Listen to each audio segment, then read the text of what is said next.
And you know, the identities are actually the stuff on the back of Handy Dandy.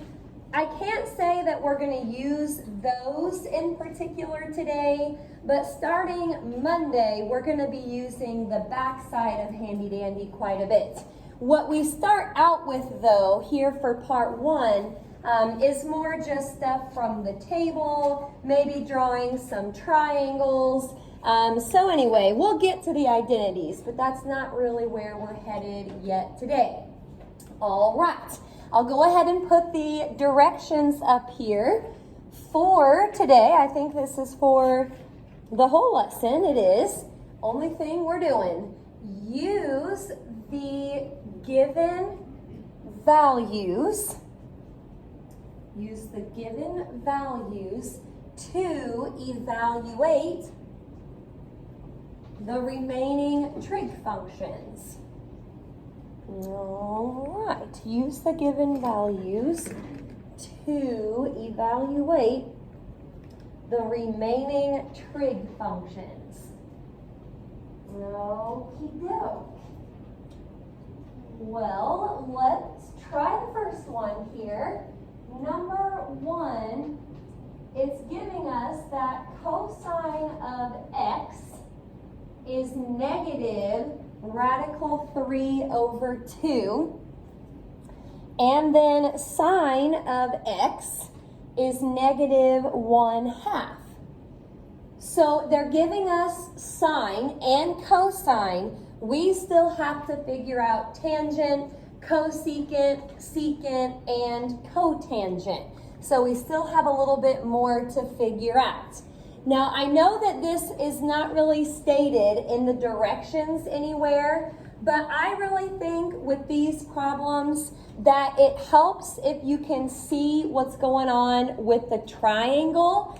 So probably the first thing that I'm going to do here is I'm going to figure out what quadrant I'm in. So we're kind of back to where we have to look at the quadrants, because then that'll show us how to draw these triangles. So if you look at Handy Dandy, and again, we're not really using those identities today. We're still kind of on the front side. But what I'm looking at, first of all, up here, I notice cosine is negative and sine is negative. Cosine is negative, sine is negative. If you look back at this part, we were using this a little bit in the last chapter. Here we are. Cosine is negative, sine is negative. So that tells us quadrant 3. Now I'm going to scroll up here, and this is how we're going to draw our triangle based on quadrant 3. So you can go ahead and sketch that if you want to. I'll put mine up here. Now I realize that they're using x instead of theta. So if you'd rather put x here, you can. It doesn't really matter. Those are just variables. So cosine of x, or you can think of it as cosine of theta, is negative radical 3 over 2. Sine is negative 1/2. To label this triangle, you'll have to think about SOHCAHTOA a little bit.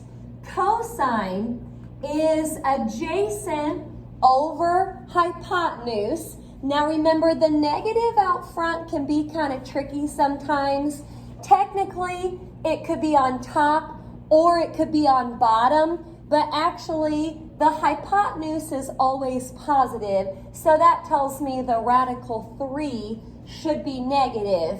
Now, sine over here, you can go ahead and label those if you want to, adjacent, hypotenuse, but I also know that sine is opposite over hypotenuse. And again, the hypotenuse is always positive, so that negative has to be with the 1. You could also look at the triangle on Handy Dandy, and it'll show you that the opposite side and the adjacent side should both be negative.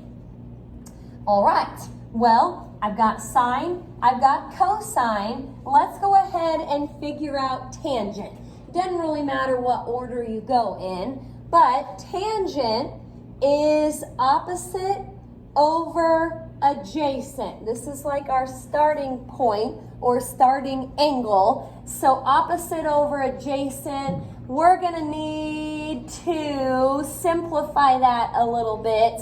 First of all, a negative divided by a negative is a positive, and we are gonna have to rationalize that. So multiply by radical 3 on top and bottom and fix your negatives. So that should be just a positive radical 3 over 3. Okie doke. I've got the rest of the functions up here. Again, it doesn't really matter what order you go in, just as long as you get the rest of them. Okay, I'm going to do a shortcut here for cosecant. If this is sine, then the reciprocal of that should be cosecant. And of course, negative 2 over 1 simplifies to negative 2. Secant is the reciprocal of cosine. So flip that over, and you are going to have to rationalize. So multiply by radical 3 on top and bottom. That'll turn into negative 2 radical 3 all over 3. Now let's see if we can take a shortcut here for cotangent. Remember, we did this stuff kind of back in the last chapter at some point.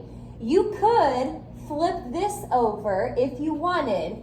You'll have to rationalize though and simplify a little bit. So I'm going to come back a step to what tangent started out as, and you can ignore the negatives because once again a negative over a negative is a positive. But if you flip that fraction over, it's just radical 3 over 1, which is radical 3. So I guess I should put boxes around all 4 of those. We got 4 answers here. They gave us 2 trig functions. We just had to find the rest. Hopefully this lesson almost kind of seems like a little bit of review. We've done some of this before. Now we will get to some things that maybe we haven't really seen before. So we will run into some other stuff. Okie dokie. Here's what we've got for number 2. And they're using theta here instead of x. But once again, doesn't really matter. Cosecant of theta is 5/4. And tangent of theta, hello there. Thank you. Tangent of theta is negative 4/3. Okay, Will is actually not in here. I'm not sure if he's just running late or what. Okie doke, I'm back. Well, cosecant, we know that's the reciprocal of sine. So we'll be able to label that just thinking about hypotenuse over opposite. Tangent is opposite over adjacent, but I don't really know what quadrant I'm in yet. I can't really get to my triangle until I figure that out. So back to handy dandy we go. Cosecant is positive, tangent is negative. Cosecant positive, tangent negative. Anybody see what quadrant that is? Yes, quadrant 2. So then I can go back to the top of handy dandy and I can see exactly how this triangle should be drawn. Okie doke. So back to the SOHCAHTOA stuff. We've got hypotenuse over opposite. That would be 5/4. And tangent, I know, is opposite over adjacent. Hey, think about that negative for a second. We already know from this part that the opposite side is +4. So that negative actually needs to go with the 3. You've got a -3 on bottom. Okie doke. What are the functions that we still have to figure out? We need to know sine, cosine, cosecant is given to us, but secant is not, and cotangent is not. So there's still 4 more to figure out. Now, to get sine, you can do it a couple ways. You could come back to the triangle if you wanted, or you could just flip cosecant, and that would be 4/5 for sine. No radicals here, that's refreshing. Cosine would be adjacent over hypotenuse, so -3/5. Flip that over for secant, and cotangent, flip tangent over, and that'll be a -3/4. All right, kind of nice there. No radicals to worry about. Any questions on number 2? We are looking good. Got a few more here to look at. This is a real good one. Number 3, tangent of theta is 3, and cosine of theta is radical 10 over 10. Let's figure out the quadrant real quick. Tangent is positive, cosine is positive. That is going to be quadrant 1. I like when we're in quadrant 1 because everything is positive. So that's nice. Now I go to label the triangle, and this is where it gets a little hairy. Tangent, you could rewrite the 3 as 3/1. So that helps. We're going to say that is opposite and that is adjacent. But then I come over here to cosine. You can put those on there if you want.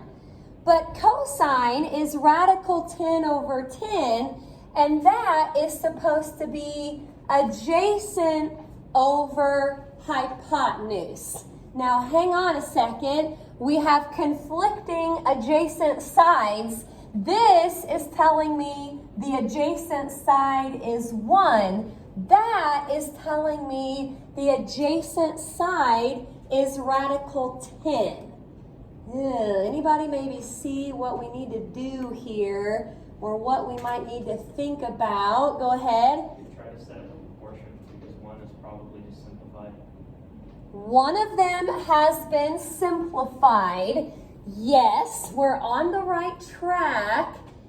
If you look at this fraction right here, this is what I call a suspicious looking fraction because it's got the same number on top and bottom. I realize the one on top is under a radical, but you've got tens on top and bottom. That is suspicious.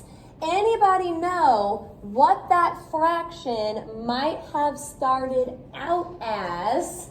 Yes? 1 over square root of 10. Very good. This fraction right here actually started out as 1 over radical 10, but we don't like to leave radicals on bottom, so they've rationalized that to give us the radical 10 over 10. So if you ever see a suspicious looking fraction, the ones that have the same number on top and bottom, but a square root on top, then think about what it might have been right before that. Okay, so forget this. Let's come over here. Adjacent over hypotenuse. That feels better now. I have the same thing for adjacent. It's still 1, but the hypotenuse is radical 10. Whew, I got a little worried there, but I think we're good now. All right, we still need to figure out sine. We've got cosine, we've got tangent, we don't have cosecant, secant, or cotangent. No particular order here. This is just what we have left to do. Well, sine, opposite over hypotenuse, can't leave it like that. We're going to have to multiply by radical 10. So that'll be a 3 radical 10 all over 10. Okie doke. Cosecant, well, that's just the reciprocal of sine, but I don't want to flip over my final answer for sine. That looks messy. I'm going to come back here, flip that, and it's just radical 10 over 3. Secant, no thanks, I'm not flipping that over. I'm going to flip this over, and I get just a radical 10. I'm not saying you can't flip this, you can, but you'll have to rationalize, and then you'll have to reduce. That sounds like a lot of work, so we just do it a little bit differently. Okay, and then cotangent's easy. Flip tangent, that'll just be 1/3. Okie doke. That's a good one. Any questions about number 3? I'm gonna look here and see how many more. I think there's just a couple more. So hang with me. Number 4. A little different here to start with at least. We've got cosecant of x equaling -2.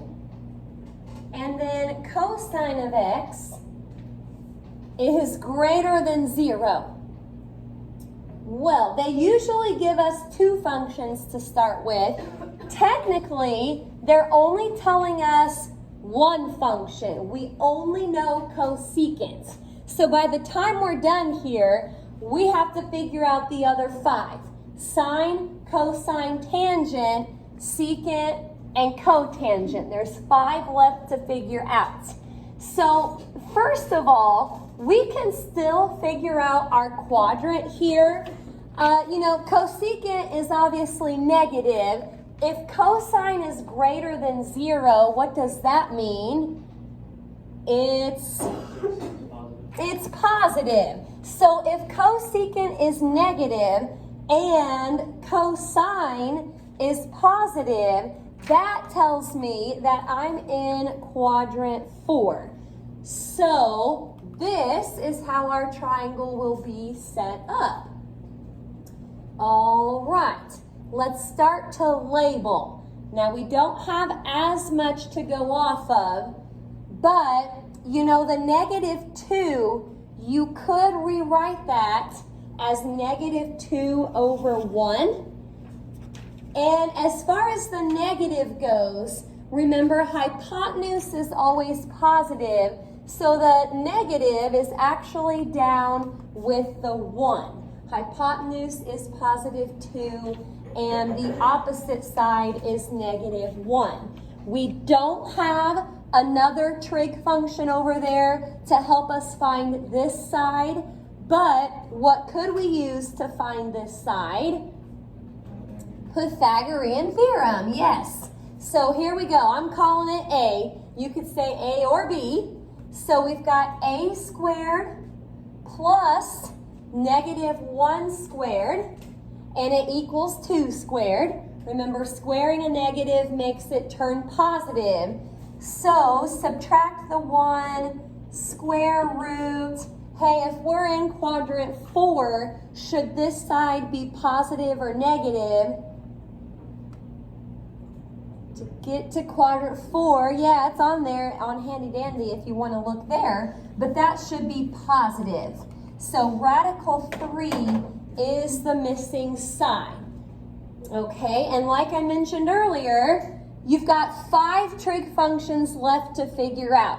They haven't really told you what cosine is. They told you it's positive, but they didn't tell you what it was. So that is something that you want to include in your list. Okie dokie, so here we go. I'm going to start with sine. You can do the triangle, or you can just flip cosecant. So -1/2 is what we get for sine. Okay, cosine. I'm going to come over here. Cosine adjacent over hypotenuse. So that's radical 3 over 2. Tangent opposite over adjacent.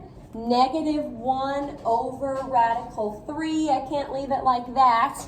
Multiply by radical 3 on top and bottom. So negative radical 3 all over 3. Looking good. Secant, I got to flip over cosine, but I'm a little bummed out because there's no previous fraction to flip. I'm going to have to flip this and then rationalize. That's all right though, won't take us too much time.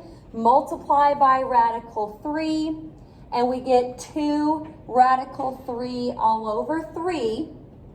And finally, cotangent, you could flip this, or if you come back a step, this is much easier to work with. Negative radical 3 over 1 is just negative radical 3. Okie doke. So some of your homework problems will kind of be like that, where they either tell you it's positive or negative on one of them, but you'll still want to actually find what that is. Okie dokie. So one more example up here, and then I think I'm going to do one of your homework problems with you too, just because I think it's a little bit tricky, maybe something we didn't quite see in the notes. Okay, well this is even more weird. Number 5, cosine of theta is negative 1. And for cotangent, it's undefined. Oh boy, cosine is negative 1, cotangent is undefined. You know, an undefined fraction would be like a fraction that has a 0 on bottom. Yet I don't know how to label a triangle with one of the sides being 0. That doesn't really make sense. So what I'm thinking here, since this is undefined and I'm not really going to be able to draw a triangle for this, we may not actually be in a quadrant for this problem. We might be on one of the straight lines instead of the quadrant. So I feel a little bit stuck here. Anybody have any ideas of something I could use to figure this out? I still have to figure out the rest of them. Yes? You know that cosine is adjacent over hypotenuse, and you know that cotangent would be adjacent over opposite. So that'll tell you the opposite is 0, and then leave you with the adjacent line. So, you know, we could think about SOHCAHTOA stuff here, but I don't think we're going to be able to label one of the sides as 0, because then it wouldn't really be a side. You would just make it a line. Yes, it is a straight line. So how do we find the rest of them?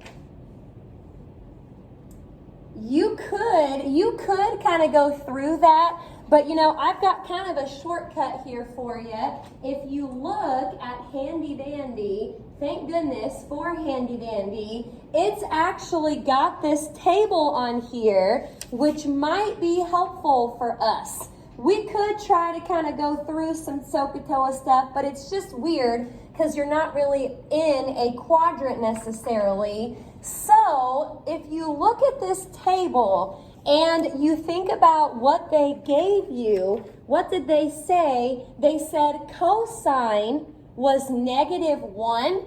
Let me look here real quick. Cosine was negative 1, and it also said that cotangent was undefined. Remember, the circle with the line through it means undefined. So the only spot on here where cosine is negative 1 and cotangent is undefined is right here at pi. So I'm going to take this shortcut and I'm just going to get the rest of my trig functions from this table. Sine of theta is going to be 0. Tangent is going to be 0. Cosecant is undefined. And secant is negative 1. It just tells you all that you need right on there. If you want on your notes, in case, you look back at this later and you're like, how in the world did I get all of those? I would just make a note to myself, look at Handy Dandy's table. There's your shortcut. Handy Dandy's table, that will give you all the rest of them.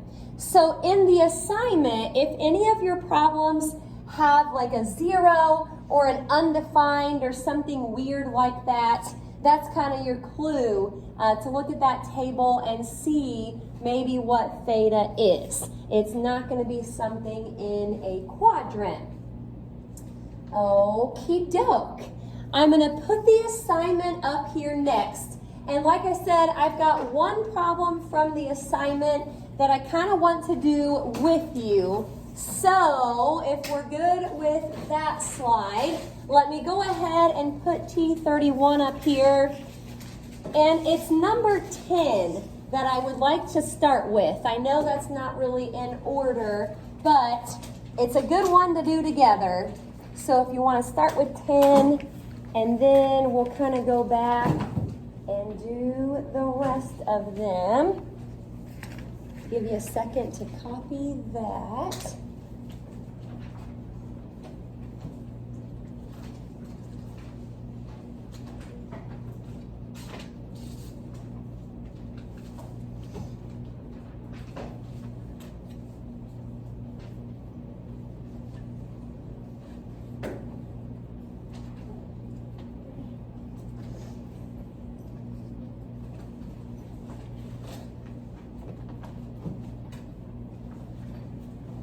So it's 7 to 13 all, 17 to 20 all. I've got number 10 up here. Like I said, maybe just kind of do this, or I'll leave it up here, I guess, if you want to come back to it later. But it is a little bit weird. We've got tangent of x equaling radical 3 over 3. Hey, that's a suspicious looking fraction if I've ever seen one. And cosecant is negative 2. So I may actually start over here with cosecant. The negative 2, you can stick that over 1. And then I know hypotenuse over opposite is cosecant. The negative, though, I've kind of got it in the wrong spot. Hypotenuse is going to be positive, so actually that negative, I may just move it down. The negative is going to have to be with the 1. All right. Now, I've already kind of given away the fact that this is a suspicious looking fraction. What would radical 3 over 3 actually start out as? 1 over radical 3. Now, I suppose I should probably also start to think about my quadrant real quick. Tangent is positive, cosecant is negative. That tells me that I'm in quadrant 3. So let me start to put some of this up here. Cosecant is opposite over hypotenuse, or hypotenuse over opposite. I said that backwards, but that would be 2 over here and a negative 1 across from theta, or you can call that x if you want. But then I come over here to tangent, and tangent is supposed to be opposite over adjacent. Hang on just a second. Opposite from that, and just from the fact that we're in quadrant 3, opposite is supposed to be negative. So we may have to think about something else we need to do up here to adjust a little bit in order for the opposite side to be negative. Any ideas what I could do to that fraction? Yes? Yeah, if you take a negative divided by a negative, it's a positive. So not only was that a suspicious looking fraction because it had been rationalized, Also, they must have fixed the negatives. The opposite side is -1. The adjacent side is -3. This is why I think it's so important to draw a triangle on each of these and to figure out what quadrant you're in. That way you can make sure the negatives are where they should be. All right, I'll let you kind of finish doing the other functions there, but that right there is the main thing I wanted to show you on number 10.